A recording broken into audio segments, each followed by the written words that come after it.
Now, I'd like to remind everybody a day and a half ago, 2 days ago, we issued a warning for South Europe. So keep an eye on Iran here. Just look at the earthquakes.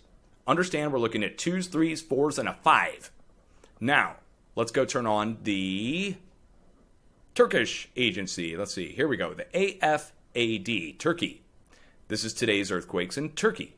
And you're going to see another huge cluster of earthquakes going across the center of the country and then going down to the south between Crete and, let's get it in close, Crete and Cyprus. You may remember we issued a warning for a 6.0 to be striking between Crete and Cyprus. Well, there's a 4.2 there, but that's not what we're looking for size-wise, spot on location-wise, but size-wise, that's a full almost 2 magnitudes less. So we are still looking for a 6.0 range earthquake. It could be 5.9, but strike between Crete, here at the red arrow, and Cyprus, the little island over here to the east. So it's a little area we're watching for 6.0 release, and it's pretty obvious to me that it's coming in. It's still arriving. If you add the 5.3 and all the action going on over in Iran, and then all the action going on in Turkey, add it together, the 5.3, the 4s, the 1s, 2s, and 3s, and that adds up to 6 energy. That's all adds up to a 6.0, and it does pull up, and it sticks at these bends in the plate boundary. So we have a bend in the plate boundary here, and the pressure sticks here. So we have an incoming influx of pressure. If you live in Greece, if you live in southwest Turkey, right at Crete, over to Cyprus, you need to be warned. There's incoming pressure. It's taking possibly a day longer than I was originally expecting. But then again, we issued the warning for this full week, and we still have another day and a half, 2 days to go.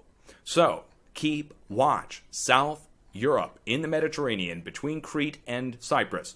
That will immediately be followed by activity up to the northwest. And you might say, well, Dutch, you're looking at the Turkish agency right now. Why don't you show us what's going on up in Italy? Let's do that. Let's turn on the Italian feed, and this is the INGV. And again, it might take a minute or two to populate here because lately it's no fault of our programmers. We are trying to assemble information from around the world, and we're pulling from Google Docs. And Google Docs is a way to assemble and quantify and classify all the seismic data in one area. And so it takes a minute to populate it. So here we go. Okay, it's populated now. All the information's going. You can clearly see a stack of earthquakes there back in central Italy. And they went up to about mid-range 3, believe it or not.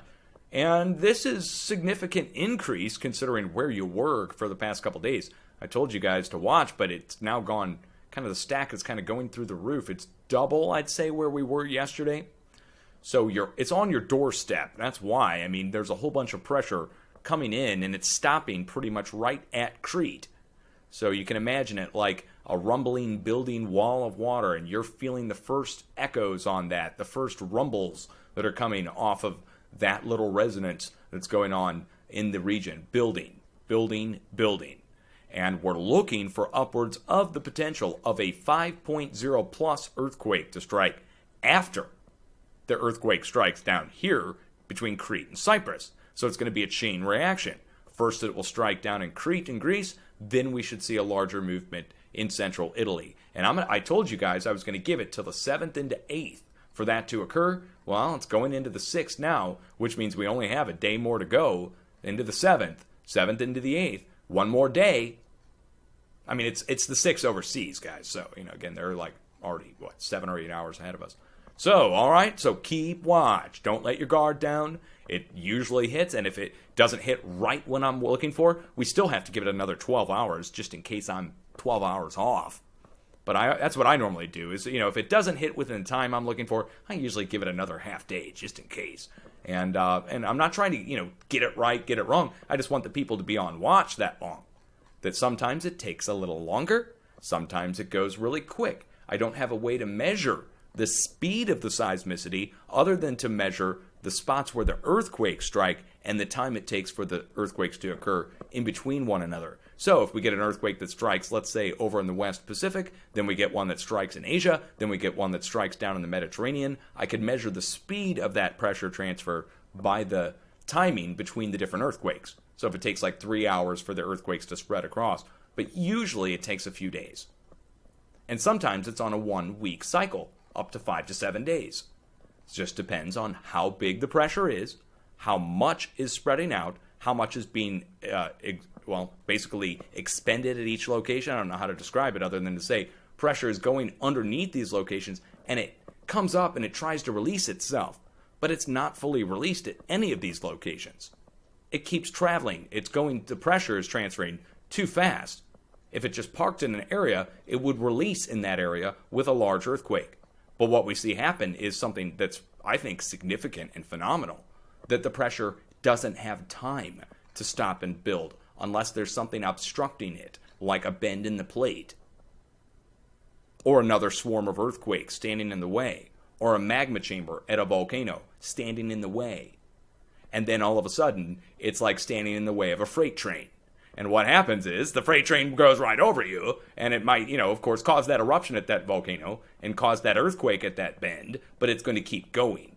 Momentum will be conserved because we're talking about a tremendous amount of momentum. Everybody understands that if you're driving a car on a wet road, and the weight of the car and the momentum of the car will keep the car moving in, it's a law of motion. Objects in motion tend to stay in motion unless obstructed. And so, this is an object in motion on tremendous scale, and the obstructions are just a few things. Again, like I said, the magma chambers, the bends in the plates, and ultimately it will spread out all the way across out to the mid-Atlantic ridge.